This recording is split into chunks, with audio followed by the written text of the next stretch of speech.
시작. 그때도 지금도. 그때도 지금도.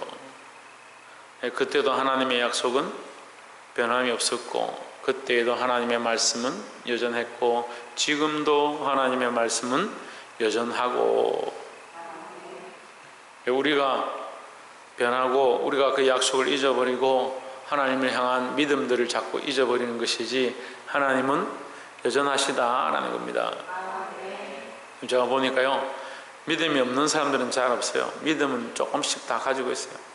근데 문제는 뭐냐, 그 믿음을 붙잡고 그 믿음을 좀 더 굳건히 하려고, 더 확실히 믿으려고 힘쓰느냐, 아니면 믿음은 조그만한데 현실은 이만하니까 믿음을 버리자, 아이고 이 현실이 더 큰데, 이렇게 하다 보니까 믿음이 자꾸 없어져 버려요. 믿음이 다 있어요. 다 있다니까요. 조금이라도 믿으니까 오늘 여기 나왔을 거 아니에요. 눈꽃만큼이라도 믿으니까 지금 오늘 여기 예배하고 있을 거 아니에요. 믿음이 없어도 오늘 나왔어요? 믿음이 없어도 그냥 형님, 오빠, 누나, 엄마, 아빠가 끌고 와서 여기 왔어요? 다 믿음이 있어요. 나는 믿음이 있다 하는데 여러분들이 없다 하면 지금 어떻게 하나 대답을 안 하고. 여러분 믿음이 있어요, 없어요? 저희 참 믿음이 있어, 없어? 정신이 없어? 믿음이 있어? 저희 좀 믿음이 있어, 없어? 진짜가? 어제는 없는 것 같던데? 모르겠어? 오늘 믿음이 있어? 체일에 믿음이 있어, 없어? 있어? 다행이네.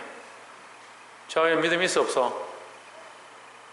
아니, 이런 애기들도 지금 자기가 믿음이 있다는데 이 다 큰 사람들이 왜 믿음이 있는지 없는지도 모르는 거예요.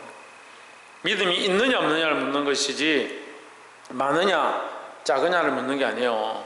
그럼 믿음이 있습니까? 그럼 믿음을 크게 하는 방법이 있어요. 어떻게 하느냐? 그 자그마한 믿음을 붙잡는 거예요. 그 믿음 위에 서는 거예요. 믿음 위에 생각들을 가지고 믿음의 생각들을 하고, 믿음의 말들을 하고, 믿음의 고백들을 하고, 믿음의 행위들을 하고, 믿음의 행실들을 실천하며 사는 거예요. 그럼 믿음이 커져가는 거죠. 근데 문제는 뭐냐? 우리가 이 믿음이 자꾸 희미해져 간다는 거예요. 하나님은 그때에도 지금도 영원하고, 하나님은 그때에도 지금도 그 약속을 지키고 계시고, 하나님은 그때에도 지금도 우리를 향한 사랑을 보여주시는데, 우리는 자꾸 뭘 보느냐?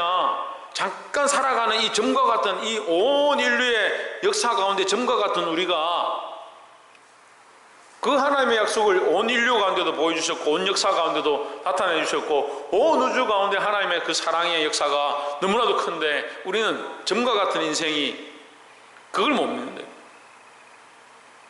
우습지 않습니까? 창세로부터 지금까지 또 영원히 하나님께서 우리를 향한 사랑, 온 우주를 통치하고 계시고 운행하고 계시는 것들을 우리가 뻔히 보면서, 거기에 점과 같은 인생이, 그 점과 같은 인생을 쪼개서 보니까 그 안에 믿음은 점과 같이 갖고 있다. 하나님 우주의 주권자신데 점과 같은 인생이 하나님만 바라봐도 모자랄 판에 믿음은 코딱지만큼 있어가지고 그나마 그 믿음이라도 붙잡으면 좋겠는데, 그 믿음도 현실 때문에 자꾸 희미해져 간다. 좀 정신을 차리시기 바랍니다. 믿음 위에 굳게 서야 되잖아요. 뭘 믿느냐? 하나님 믿습니다. 말씀을 믿습니다. 예수 그리스도 믿습니다. 성령을 믿습니다. 그 믿음 위에 서야 되는데, 돈을 보면 돈 위에 서고, 지식을 알면 지식 위에 서고, 사람을 만나기 시작하면 사람 위에 섭니다.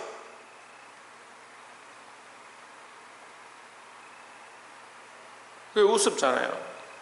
하나님 우리에게 사랑을 허락하셔서 자식을 주셨으면, 하나님의 사랑을 알고, 이 자식을 하나님 허락하셨구나, 하나님 말씀대로 키워야겠구나, 이렇게 해야 되는데, 인생이 어떻게 합니까? 자식을 주면 하나님 줬으니까 감사합니다 하고 그 다음 잊어버리고 자식만 바라보고 있는 거예요. 나에게 아내 될 사람, 남편 될 사람 주십시오. 그것만 쳐다보고 있는 거예요. 나에게 돈을 주십시오. 돈 주고 나면 돈만 쳐다보고 돈 잡고 부르르르 떨고 앉아있어. 우리가 믿음 안에 선다는 것, 믿음이 뛰어나다, 너 이스라엘에서 이런 믿음을 찾아보지 못했다 할 때 그 믿음이 뭐냐? 자기가 믿었던 조금 믿는 그것을 확실히 붙잡고 그것으로 고백하고, 주여 우리 집에 들어오심을 내가 감당치 못하겠나이다. 말씀만 하옵소서. 지금까지 말씀만 해가 나은 적이 없어요. 근데 그가 뭐라고 고백하냐? 주님 말씀만 하면 낫겠나이다. 그게 믿음의 고백인 거예요. 그런 것을 본 적이 없지만, 그런 것을 경험한 적이 없지만 믿음으로 주께서 하실 수 있습니다. 그러니까 그 믿음이 어떻게 됩니까? 커지는 거예요.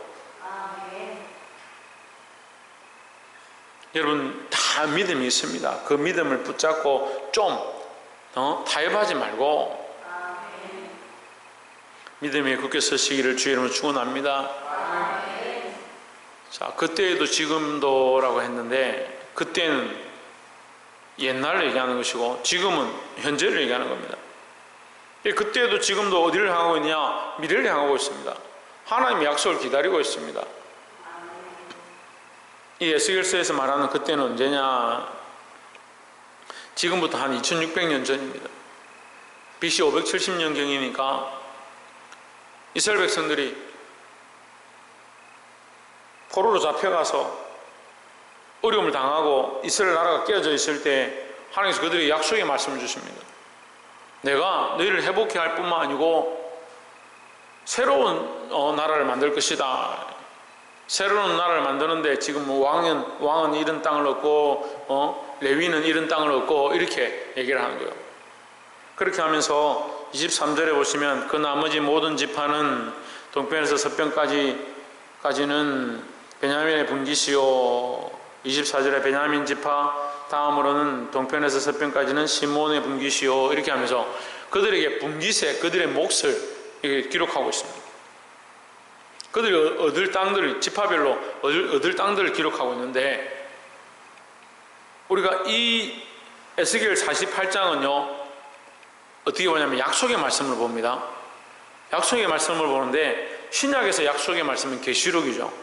계시록 말씀이 약속의 말씀입니다. 오늘 우리는 뭘 바라보느냐? 그 약속을 바라보는 겁니다.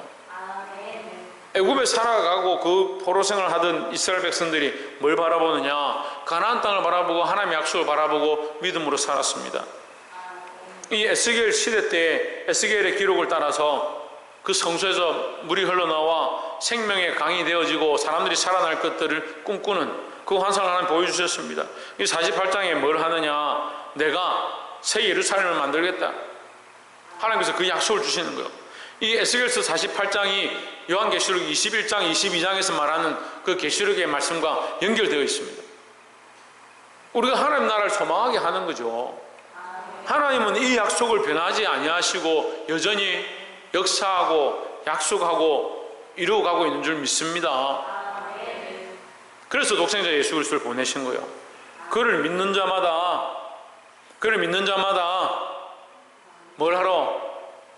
그를 믿는 자마다 영생을 얻게 하려 함이라 해서 영생을 얻게 하려 합니다.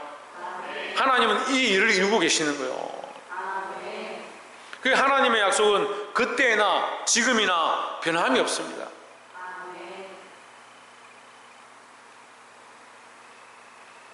이 하나님의 약속이 변하지 아니함을 믿고 변하지 않는 신앙으로 사시기를 주의 이름으로 축원합니다. 그래서 그 하나님의 그 약속이 변하지 않는데, 하나님 나라에 대한 약속이 변하지 않는데, 그때에도 지금에도 우리가 꼭 바라봐야 될 세 가지 말씀. 첫 번째는 용서와 회복의 나라가 올 것이다 라는 겁니다. 무슨 나라? 네, 용서와 회복의 나라. 이들에게 땅이 빼앗겼습니다. 땅이 없습니다. 그리고 우리는 사실은 이 땅에 받을 목들은 별로 바라볼 필요가 없어요. 왜냐하면 하나님 나라를 우리가 확실히 붙잡는다면 희미하잖아요. 잘 안 보이잖아요. 근데 그 희미하고 잘 안 보이는 믿음을 우리가 어떻게 하라겠습니까? 그 붙잡고 그것을 확신히 믿으라고요. 그 믿음 안에 거하라고요.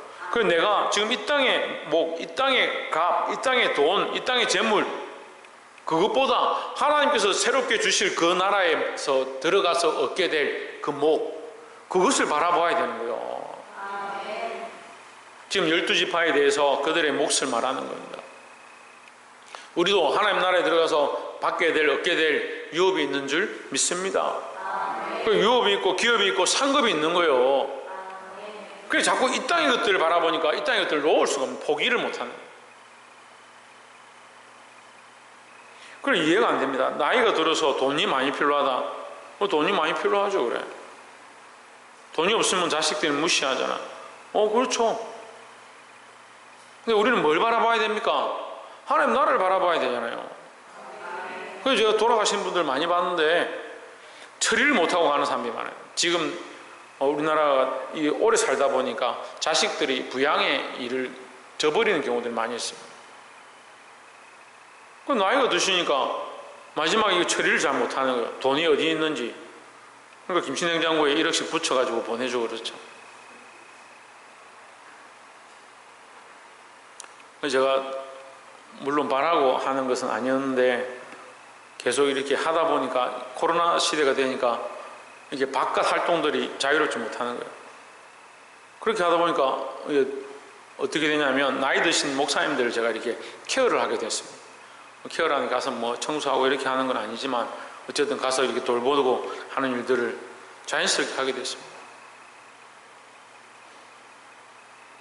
그 울산의 어떤 목사님이 저를 보시더니 지금 우리가 선교도 못 가는데 내가 선교원금을 모아놨는데 이 선교원금을 내가 박 목사 주는 게 좋겠다.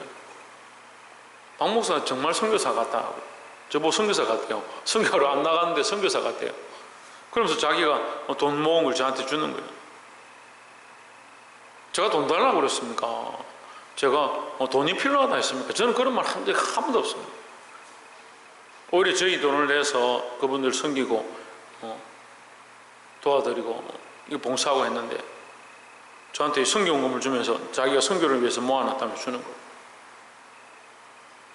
금요일 밤에는 제가 교회 냉장고가 고장나서 여기저기 이제 연락을 해서 혹시 냉장고 버리는 거 있으면은 저희한테 달라고 우리가 고쳐 쓰겠다고 이제 어떤 자매가 이제 글을 올려놨길래 사진에 분명히 냉장고 사진이 있었거든요. 저는 그래 저 혼자 착각을 한 거예요.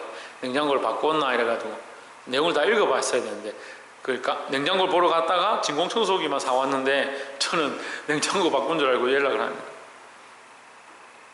자매가 뭐라 하냐면 아이고 우리는 그거 바꾸려고 한 게 아닙니다. 그렇게 하면서 전화를 끊었어요. 한 5분 있다 전화가 온 거예요. 왔는데 자기 신랑이 통화하는 걸 듣더니 마음이 너무 감동이 있어서 자기가 꼭 해야겠다고 그러면서 자기가 냉장고를 사겠다는 거예요. 자매가 사는 게 아니고 자기 남편이 그렇게 뭐 믿음이 좋지도 않은데 내하고 통화하는 얘기를 옆에서 듣고 밥 먹다가 통화하는 걸 듣고 자기가 감동이 돼서 냉장고를 사서 보내겠다는 거예요. 할렐루야. 네, 그런 걸 할렐루야 해야지. 냉장고 메탈 무슨 냉장고를 보내겠다 하는데 저는 아직 한 번도 써본 적이 없어가지고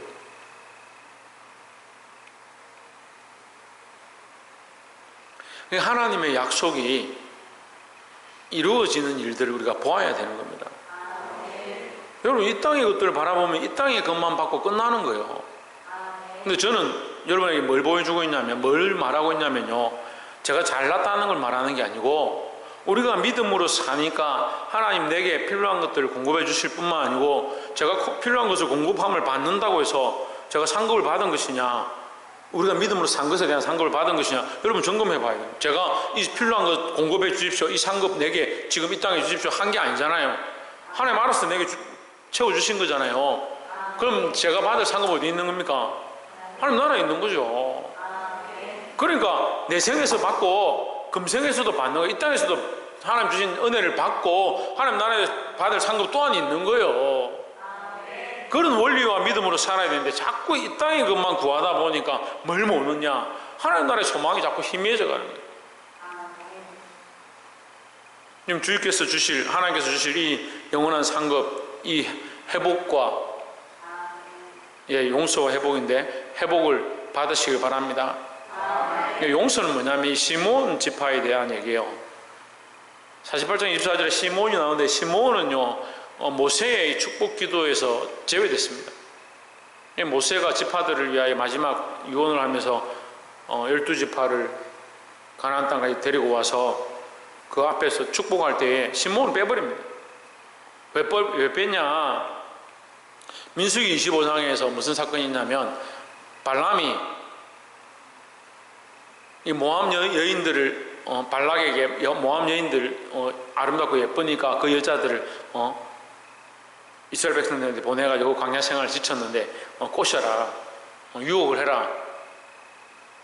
그러니까 이스라엘 청년들이 막 이 아름다운 이방 여인들을 보니까 막 눈이 헷가닥 해가지고 가서 막 춤추고 막 술 마시고 즐기다 보니까 어디에 기속됐냐? 바알보올에 기속됐다. 성경이 그렇게 기록하고 있습니다. 이스라엘 백성이 어디에 빠져버렸냐? 우상에 빠져버리고 여자에 빠져버리고 음란에 빠져버렸다. 근데 하나님께서 진노하시니까 그때 창을 들고 가서 찔러 죽였는데, 그 집안이 누구? 시몬 지파인 거예요. 그 죽임을 당한 지파, 그 여인과 함께 동침하다가 장막 안에서 백주 대낮에 이스라엘 백성 원로들이 다 보고 있는, 백성들이 보고 있는 앞에서 백주 대낮에 장막에 들어서 동침하다가 찔러 죽임을 당한, 창을 찔렀는데 꿰뚫어서 땅에 꽂혔다고. 그 죽임을 당한 지파가 시몬 지파인 거예요. 그래서 모세가 시몬에게 축복을 하지 않습니다. 축복의 이름에 빼버리는 거죠. 근데 에스겔 48장에 와서 다시 시몬 지파의 몫이라고 기록되어 있는 거예요. 이게 무슨 말입니까? 하나님께서 처음 약속하셨던 그 약속을 다시 회복시키겠다라는 거죠. 시몬 지파가 그 애굽에서 나와서 축복의 땅으로 들어갔는데, 그들이 가다가 범죄해서 하나님 앞에 책망받고 끊어진 것처럼 되었지만, 하나님 그들을 영원히 버리지 아니하시고 다시 회복해 하시는 은혜를 주셨다라는 거죠. 그래서 용서와 회복인 거예요. 우리가 반드시 하나님 주실 그 은혜의 회복을 받을 뿐만 아니고 용서와 회복이 있는 나라에 들어간다. 지금 무슨 얘기를 하고 있습니까? 이 땅에 받을 것을 얘기하는 게 아니고 하나님 나라의 약속을 얘기하는 거예요. 오늘 이 지파들에게 하나님께서 그들의 몫을 다 일일이 세워주시고, 또한 그들에게 용서하시고 다시 회복해 하시는 이 약속이 우리 안에 이루어지는 줄 믿습니다. 우리가 그런 믿음을 붙잡고 오늘 이 말씀을 들은 대로 정신을 차리고 하나님 우리에게 약속하신 약속 위에 굳건히 서야 될 줄 믿습니다. 그래서 첫 번째, 용서와 회복의 나라, 그때에도 지금도 분명히 있다. 우리가 그것을 믿음으로 바라보시기를 원합니다. 두 번째로 30절에 그 성읍의 출입구는 이러하니라 했습니다. 그래서 성읍을 만들고 그 성읍의 땅과 이 백성들의 몫을 쪼개서 줬는데, 30절에 보면 특별히 성읍의 출입구를 기록하는 거예요. 문을 기록했습니다. 여러분, 큰 나라를 얻고 큰 땅을 얻는데 문이 뭐 중요합니까? 그런데 성경은 출입구를 기록해놨다. 왜 출입구를 기록했을까? 고민을 해봐야 되는 거야. 생각을 해봐야 되는 거야. 성읍의 출입구를 만들었는데 출입구는 이러하니라. 그냥 출입구만 기록한 게 아니고 출입구를 아주 자세히 기록했는 거예요. 북쪽의 너비가 4,500척이라. 31절에 그 성읍의 문들은 이스라엘 지파들의 이름을 따를 것인데, 4,500척이나 되는 큰 문인데 거기에 문이 있는데, 문들이다. 문들이 어떻게 있느냐? 동서남북으로 있다. 동서남북으로. 그러니까 네 군데의 문이 있습니다. 네 군데의 문이 있는데 거기에 4,500척이나 되는데 어마어마하게 큰데, 그 문이 세 짝이다. 문이 세 짝. 삼중도화인지 모르겠지만, 안 봐서 모르겠지만, 삼중도화 알아요? 문 세 개인데 창 열면 세 개 한꺼번에 열리는 그런 도화인지, 문이 각각 달려있는지 모르겠지만 문이 세 개다. 그 성읍들의 문들은 이스라엘 지파들의 이름을 따를 것인데 북쪽으로 문이 셋이라. 하나는 르우벤 문이요, 하나는 유다 문이요, 하나는 레위 문이요. 문이 한쪽 방향에 북쪽에는 문이 3개가 있는데 그 문에 이름이 적혀있다. 문 이름이 하나는 르우벤 문이라 적혀있고, 하나는 유다 문이라 적혀있고, 하나는 레위 문이라 적혀있다. 32절에 동편의 너비는 4,500척이니 또한 문이 셋이라. 하나는 요셉 문이고, 하나는 베냐민 문이고, 하나는 단 문이라. 33, 34 계속 이 얘기를 하고 있습니다. 지파별로 동서남북에 문이 3개씩 있는 것을 기록하고 있습니다. 여러분, 너무 감격스러운 거예요. 뭘 알고 하면 했는지 모르겠지만 12문이 있는 거예요. 12문이. 요한계시록 21장 한번 찾아봅시다. 요한계시록 21장. 여러분 늘 이게 제가 몇 번 했었는데 성경책 맨 끝에 보면 됩니다. 맨 끝에서 한 장 앞에 보면 21장 11절에 보면 하나님의 영광이 있음에 그 성의 빛이 지극히 귀한 보석 같고 벽옥의 수정같이 맑더라. 12절에 크고 높은 성곽이 있고 12문이 있는데 문에 12천사가 있고 그 문들 위에 이름을 썼으니 12천사가 움직입니다. 그 12천사가 서가지고 이거 아무나 들어올 수 없게 지키고 있는 거예요. 그래서 천국은 아무나 못 들어간다. 왜? 문에 천사들이 서 있기 때문에. 12천사가 있고 그 문들 위에 이름을 썼으니 이스라엘 자손 12지파의 이름들이라 했습니다. 예, 이 문의 이름이 뭐냐? 12지파의 이름이다. 13절 보세요. 동편의 세 문, 북편의 세 문, 남편의 세 문, 서편의 세 문이니 14절에 그 성의 성곽은 12기초석이 있고 그 위에 어린 양의 12사도의 12이름이 있더라 했습니다. 기초석은 12사도의 이름이 적혀 있고 문은 12지파의 이름이 적혀 있다. 전에 한번 이게 설교를 했어요. 12지파의 이름이 기록되어 있다. 12지파는 뭡니까? 12지파는 무슨 백성이라 그래요? 무슨 백성이라 그래요? 언약의 백성이라고 하죠. 언약의 백성. 약속의 백성. 언약은 뭡니까? 누구와 세웠습니까? 오진주 누구와 언약을 세웠습니까? 아브라함과 세웠죠. 아브라함과 세웠잖아요. 하나님께서 아브라함을 만나서 내가 너희 자손을 모래와 같이 하늘 별과 같이 많게 하리라. 아브라함과 약속을 세웠잖아요. 그러니까 너희 자손을 말미암아 온 민족이 구원을 얻을 것이다 이렇게 했으니까 너희 자손만 구원을 얻는 게 아니고 너희 자손을 통하여 온 민족들이 하나님 앞에 돌아오게 될 것이다 하는 거죠. 그러니까 이 12지파는 언약의 지파예요. 약속의 지파들입니다. 약속의 백성이고 언약의 백성입니다.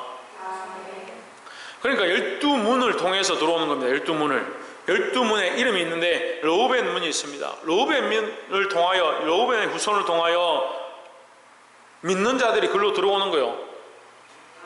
그리고 믿는 자들이 또한 어떻게 합니까? 많은 사람들이 복음을 전해서 그들도 함께 하나님 나라에 들어가게 되는 거죠. 그럼 우리는 르우벤을 통해서 했던, 단을 통해서 했던, 누구를 통해서 했는지 다 알 수 없지만 그들을 통해서 흘러온 이 언약의 백성을 통해서 흘러온 약속을 들은 사람들 중에 한 사람인 거죠. 그러니까 우리도 또한 똑같이 어떤 일을 해야 됩니까? 이 12문의 역할을 해야 되는 겁니다. 그래서 예수님께서 12사도를 세우십니다. 12사도를 세워서 뭐라고 합니까? 너희는 사람을 낚는 어부가 되리라 했습니다. 사람을 낚는 어부가 된다. 그들도 똑같이 12명의 이름을 가지고 기초석이 되는 겁니다. 그들을 밟고 들어가는 거예요. 그들을 통해서 들어간다. 밟고 들어간다면 통해서 들어간단 말이에요. 문도 통해서 들어가는 것이고 밟고 들어가는 것도 통해서 들어가는 거예요. 그러면 이 구약의 12지파는 약속의 백성, 언약의 백성들이고 12사도는 사도를 통해서 들어온 자들은 뭡니까? 제자들이에요. 제자들. 너희는 가서 모든 족속으로 제자를 삼아 했으니까 우리는 뭡니까? 우리는 예수님의 제자들이죠. 이스라엘 백성들은 언약의 백성들이고 우리는 예수님의 제자들인 겁니다. 12사도를 통해서 전파되어진 이 복음을 듣고 그리스도에게로 돌아와 하나님의 약속을 사모하는 하나님께로 들어갈 하나님의 제자들이 예수님의 제자들이다라는 거죠.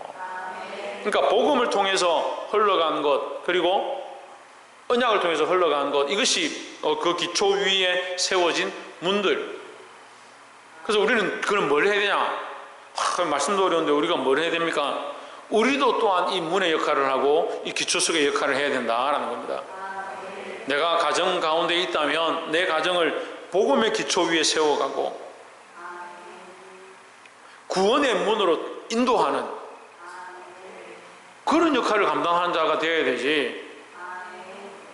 주일날 예배 드리러 와가지고 괭하게 앉아가지고 정신이 반쯤 나가가지고 무슨 말씀인고 무슨 말인고 그렇게 하고 앉아있다가 내가 무슨 복음의 역할을 감당하고 구원의 문의 역할을 감당하겠냐는 거예요. 여러분, 우리가 이 복음을 알고 이 예수 그리스도를 알고 이 복음 위에 기초 위에 서서 구원의 문으로 인도하는 자들이 되어야 되지. 어떤 사람은 그 문에 막고 서 있는 사람이 있어요. 이리로 들어가면 안 된다. 여기 아니다. 예수 그리스도로 말미암아 구원을 얻는다는 사실을 우리가 전하는 자들이 되어야 되고, 예수 그리스도로 말미암아 천국에 갈 수 있는 것들을, 이 복음의 소식을 전파하는 자들이 되어야 합니다.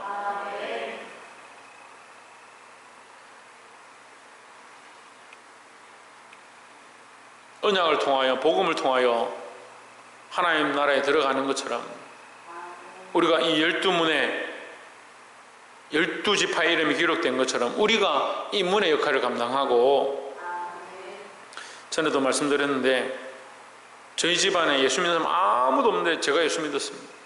우리 사모 집안에 예수 믿는 사람 아무도 없는데 사모 예수 믿었습니다. 그래서 이 복음의 역할을 감당하는 거예요. 여러분, 우리가 어디에 있거나 무엇을 하고 있거나 복음의 기초가 되어지고 구원의 문으로 인도하는 자, 구원의 문으로 인도하는 자, 멸망의 문이 아니고 이 역할을 감당하시기를 주의 이름으로 축원합니다. 마지막 세 번째로 35절에 그 사면의 도합이 1만 8천척이라 그날 후로는 그 성읍의 이름을 여호와 삼마라 하리라 했습니다. 그날 후로는 뭐냐? 그 성읍이 만들어지고 난 후로는 이 말이에요. 그러니까 하나님 나라가 세워지고 난 후로는, 새 하늘과 새 땅이 이 땅에 임하고 난 후로는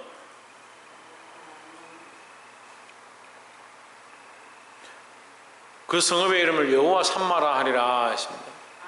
여호와 삼마가 뭐냐? 하나님께서 거기 계신다. 하나님께서 여기 계신다. 이 성읍에 계신다. 하나님께서 이 성읍을 떠나지 아니하고 이 성읍의 주인이 하나님이시다. 이 성읍, 이 집의 주인이 하나님이시다라는 거죠.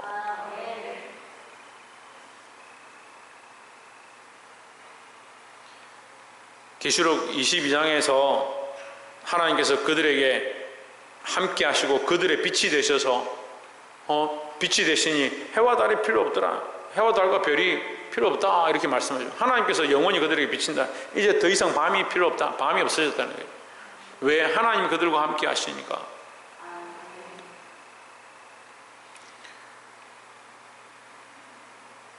자, 여호와 삼마의 성읍. 우리가 바라보는 것, 그때에도 이 약속을 주셨고 지금도 우리가 이 약속을 바라보고 있습니다. 여러분, 우리가 이 믿음을 지키고 기다리고 끝까지 인내해야 된다는 거죠. 이 믿음이 없어져서 자꾸 세상을 바라보다 보니까 하나님께서 거기 계심을 바라보지 않고 그것을 소망하지 않고 잊어버리는 그런 어리석은 자들이 될 수 있다는 거예요. 여러분, 믿음을 지키시기 바랍니다. 하나님께서 계신 그 나라, 그 영원한 나라 믿음으로 바라보고 우리도 또한 그 나라에 들어가서 그날 이후에 영원히 하나님과 함께 하게 될 그 영원한 소망을 바라보는 자들이 되기를 주의 이름으로 축원합니다. 말씀을 맺겠습니다. 그때에도 지금도 하나님의 약속은 영원합니다. 변하지 않고 있습니다. 문제는 뭐냐? 우리가 변하는 거예요. 우리가 잊어버리는 겁니다. 사랑하는 성도 여러분, 이 약속들을 잊지 말고 하나님께서 우리를 사용하시고 우리를 통하여 많은 영혼들을 구원의 문으로 인도하실 줄 믿는 마음으로 살아가시길 바라고, 또한 용서와 회복으로 우리에는 연약한 것들과 무너진 것들을 다시 회복해 하실 것들을 믿으시길 바랍니다. 또한 그 하나님 나라는 하나님 계신 영원한 나라이다. 그것을 믿고 그 하나님의 약속을 바라보고 변치 않고 사시는, 이 믿음에 변치 않고 사시는 저와 여러분 되어지기를 주의 이름으로 축원합니다. 기도하겠습니다.